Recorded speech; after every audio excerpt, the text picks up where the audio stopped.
Hola, bienvenidos a la Fogata Mística. Mi nombre es Dicky Orin, su místico de cabecera. El día de hoy vamos a hablar sobre un asunto muy interesante que es el misticismo en América y cómo llegó esto a finales de 1800, lo que fue el siglo XIX. Estas informaciones que vinieron del viejo continente. No sin dejar de lado la información de los aborígenes y las culturas indígenas que claramente todavía persisten a lo largo de los años, más allá de la conquista que realizó Europa sobre América. Más allá del tema cultural, es importante saber que ciertas ideas esotéricas, y con estas nos referimos lo que es al neoplatonismo, al gnosticismo, al hermetismo y demás, y también ciertas prácticas como el tarot, o ciertas formas en las cuales se trabaja con el externo, como la astrología y demás, pues vinieron a permear en América después de la conquista europea.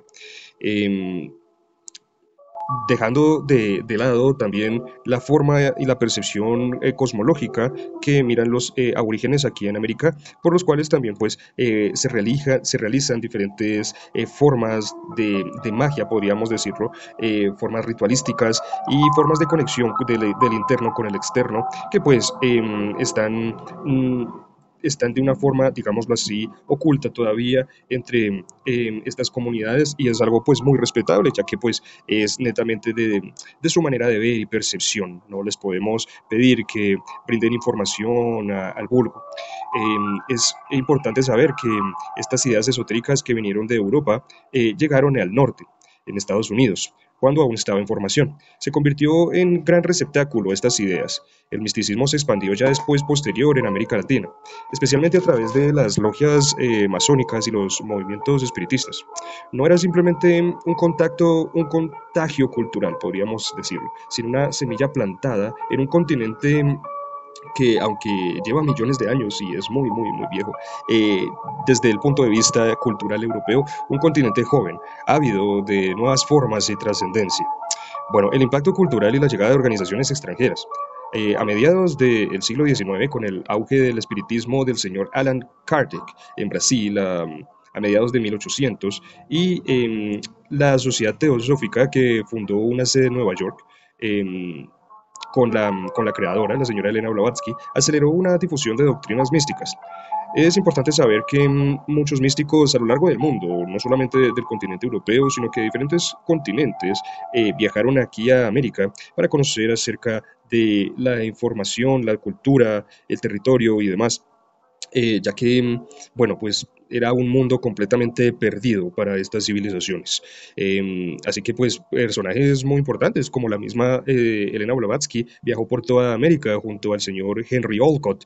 Más tarde, la conocida mística Annie Besant trajo un esoterismo teñido de Oriente que rápidamente encontró adeptos en el continente americano, no solamente porque la cosmología también era muy parecida con respecto a los aborígenes de aquí en América, sino que también su forma de enseñanza cultural. Estas organizaciones no solo difundieron ciertas enseñanzas, también provocaron el surgimiento de movimientos autóctonos como el Nuevo Pensamiento en Estados Unidos a finales del siglo XIX, y las primeras formas organizadas como escuelas gnósticas que se dieron más que todo en Colombia, México, Brasil. Asimismo, en América, en toda América, no solo recibió un conocimiento, sino que lo adaptó y posteriormente lo reinventó y lo proyectó bajo su propia cultura. Figuras representativas en América, posteriores, ya en la época de 1900, esta época tuvo una efervescencia espiritual, ya que emergieron místicos nacidos en el continente americano, forjadores de sus caminos propios. Tenemos, bueno, el nuevo pensamiento, que no es la nueva era, sino como se conocía en su época, con personajes como William Walker Atkinson o el señor Paul Foster Case, los cuales fueron pioneros en este movimiento y se les atribuyen ciertas obras herméticas bajo múltiples seudónimos. Por ejemplo, Paul Foster Case fue especializado en tarot y cábala hermética.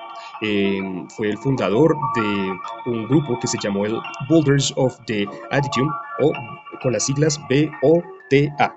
También William Walker Atkinson, bajo diferentes seudónimos, generó pues diferentes libros, como el conocido Kybalión, el cual pues se ha convertido prácticamente en una biblia del hermetismo moderno. Tenemos a personajes muy importantes como Manly Hall, filósofo esotérico, autor de The Secret Visions, en 1928. La, las enseñanzas secretas de todas las eras, así se llama la traducción. Tenemos ya otros reconocidos autores.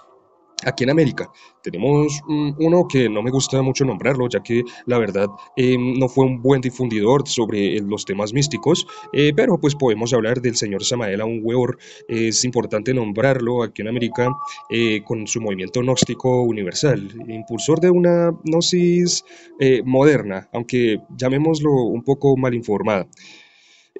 Estos hombres no fueron meros difusores, eran también reformadores, creadores, portadores de su propia llama.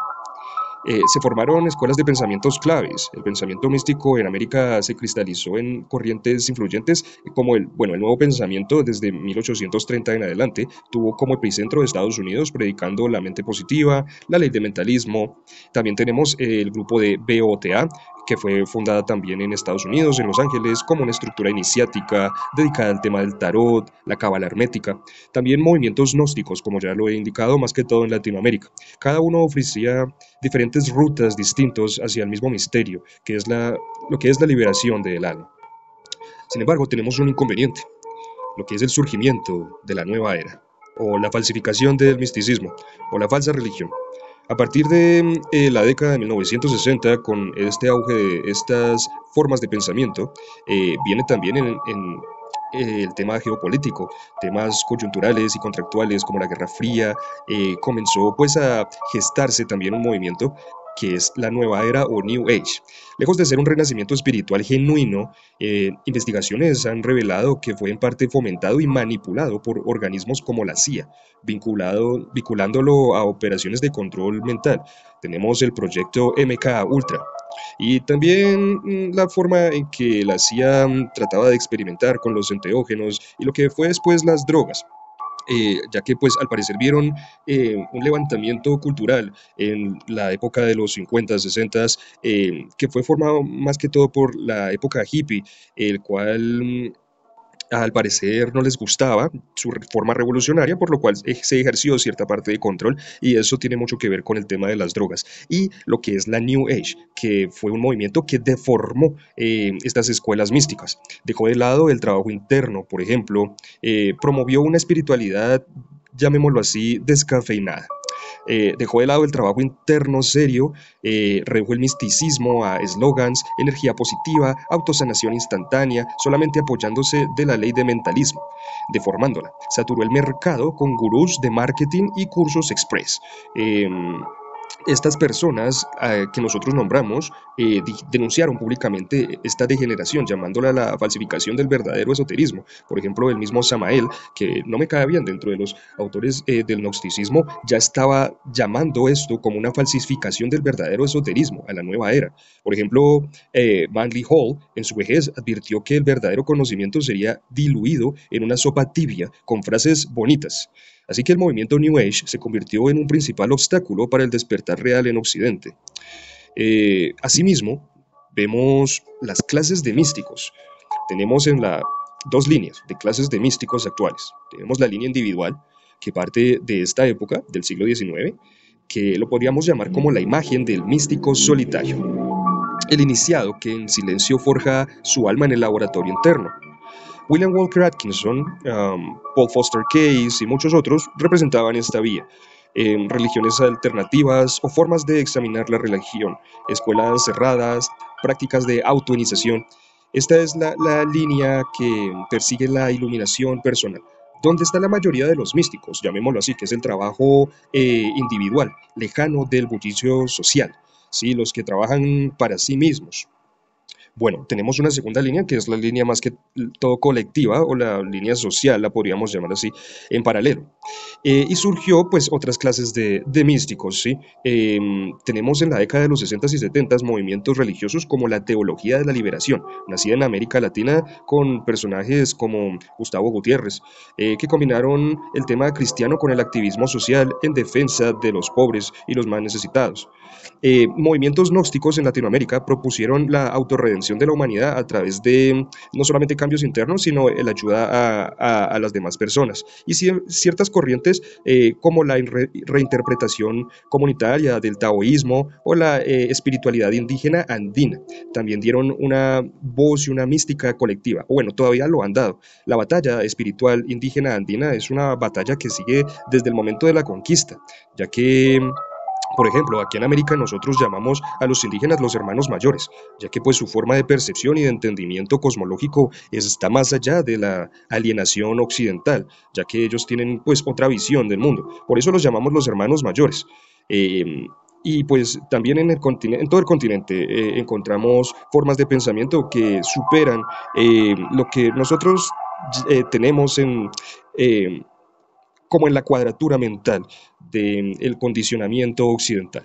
Así que tenemos unas dos líneas, la línea que trabaja sobre el misticismo del guerrero y la otra que trabaja sobre el camino del mago, el misticismo, pero el camino del mago. Tenemos el camino del guerrero y el camino del mago, el cual muchas veces se confunde. El camino del guerrero lo tratan de opacar mucho, la nueva era trata de opacar el camino del guerrero, tratando de hablar que solamente el camino se consigue a través del individuo, desplazándonos de cualquier crítica hacia lo social. Y así es que ellos nos quieren, callados y pues simplemente jugando su juego. Es importante denunciar que la nueva era no es un tema netamente místico y que ha tenido personas que han sido pagadas, vendedoras, gurús falsos, con falso marketing, que simplemente tratan de darnos una posición light con respecto a la espiritualidad, pero no es la verdadera espiritualidad, ¿sí?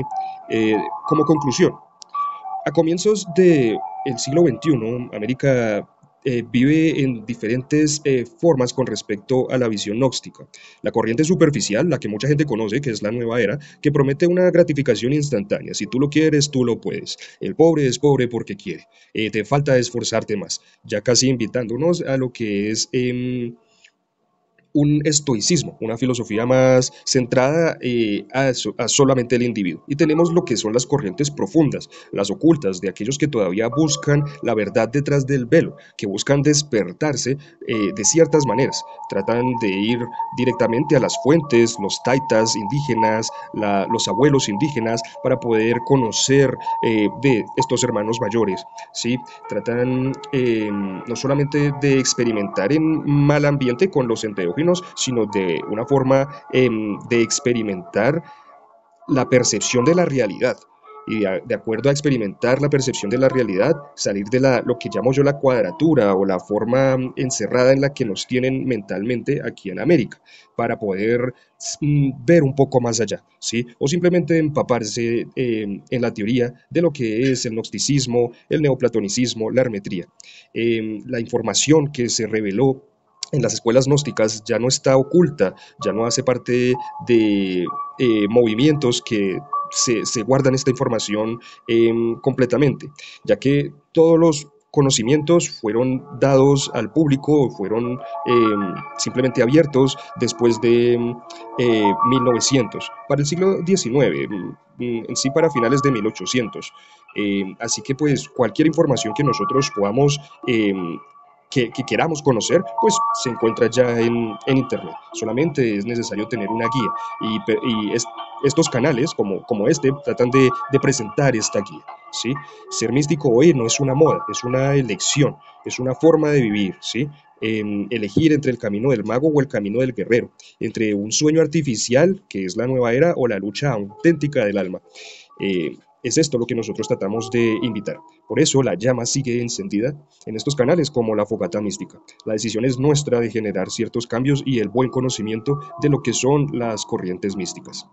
Bueno, espero que les haya gustado el día de hoy esta información con respecto al misticismo en América y las clases de místicos aquí en América. Mi nombre es Dick Yorin. Gracias por escuchar La Fogata Mística. Dale like si te gustó. Que tengan un muy, muy buen día.